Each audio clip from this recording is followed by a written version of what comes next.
National Lampoon Radio Hour.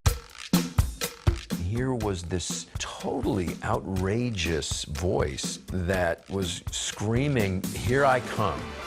After reading that first National Lampoon, I went, wow, that's what I've been trying to say. We'd just come out of the 60s. We had the assassinations, Vietnam, now we had Watergate. There was a lot of bad stuff going on. It's often the only magazine that a lot of younger, hep people today read. And why that is I think they trust us. Breasts. I would try to seek out the magazine on the off chance that there would be some breasts. Tell me about National Lampoon. Why do you think it's so popular? Well, they are designed to flatter a particular audience of fairly well-to-do nobodies. It was incredibly dark, extremely political, and it was funny.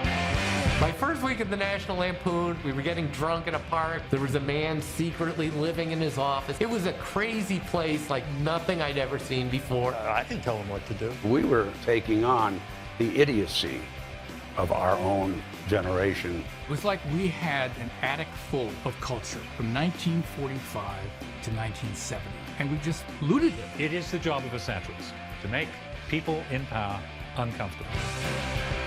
Really uncomfortable.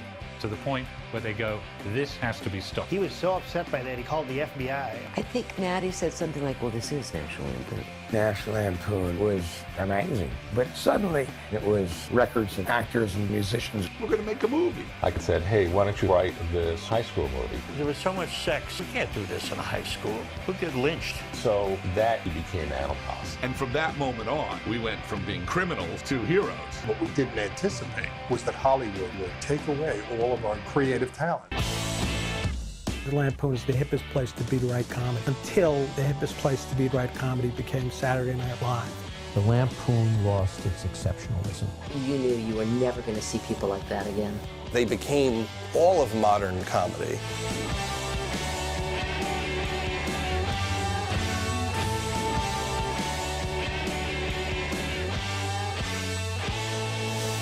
Buy the fucking magazine.